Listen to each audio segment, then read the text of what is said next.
The passing of Leo Longevity to me is one that I really felt.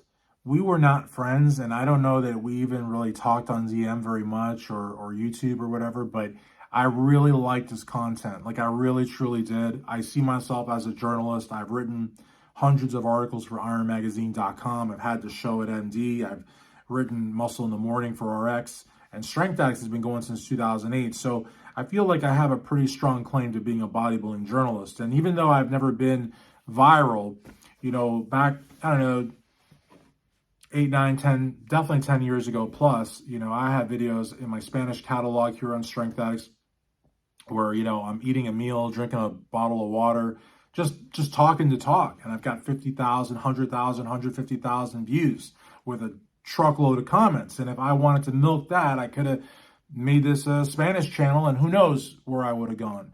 Or I could have taken all the secrets I know and started kind of sharing them, and kind of just like character assassinating people, because there's channels that do that. I'm not going to say which ones.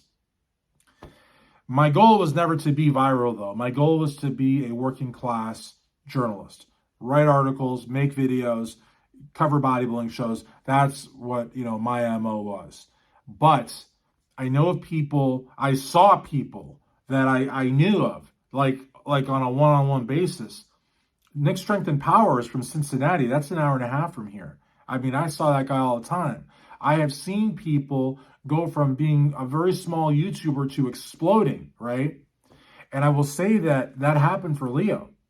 And when you get that popular and people are watching your stuff religiously, and when you don't post, they're blowing up your DMs and your phone and your email, and they're like, what's going on? Are you okay?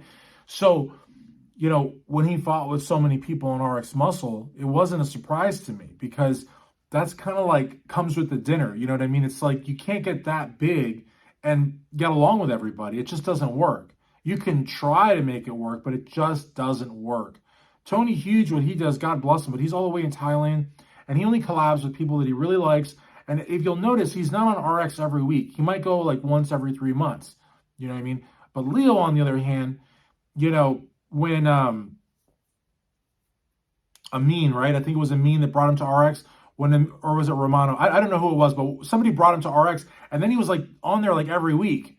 And that's good to a point, but you're eventually going to have a butting of heads with Palumbo.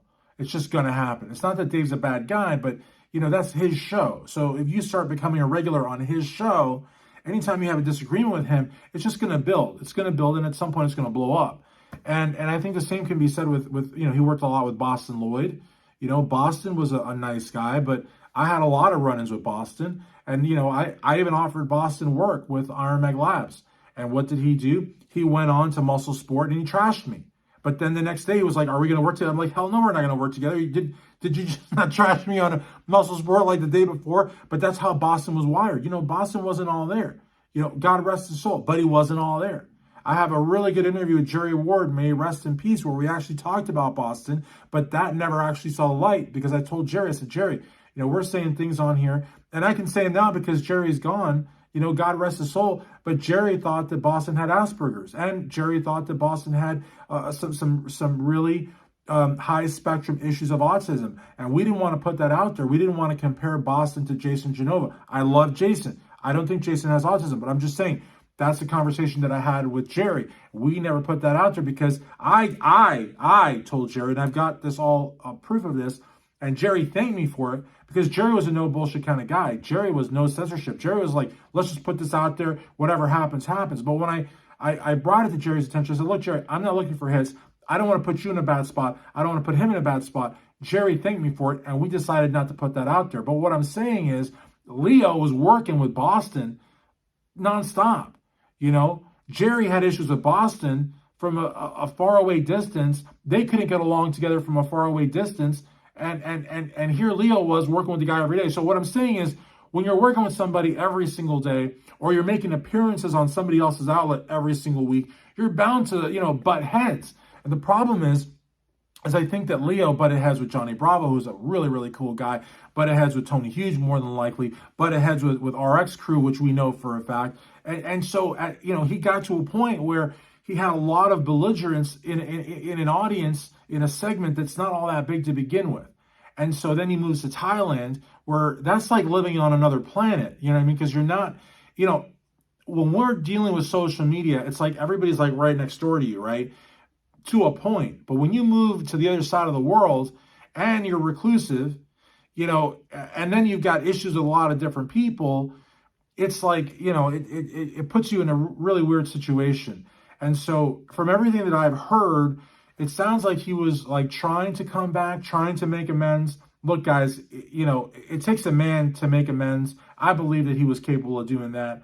And that's, you know, something that happens all the time. But the problem is that, you know, he passed away, he didn't have an opportunity to do that. And now so many people that had issues with him that maybe wanted to make it right, now they don't have that shot. You know what I mean? The cause of death, I mean, again, you know me, you know what Strength Fest is all about. I don't like do videos on cause of death. I don't show autopsy reports. I don't do any of that stuff. That's not my concern. My issue here is that we lost a great entertainer. We lost a great commentator. We lost a great talent in the fitness industry. Guys like Leo Longevity are few and far between. I mean, it's just not, you know, picking up, you know, a camera and talking into it. So I just wanted to come on here and just say again, and I kind of want to give him a little bit of credit, or not a little bit of credit, a little bit of leeway. I want people to give him a little bit of leeway, because when you're that big, it's not that you're a bad person, meaning that you can't get along with other people.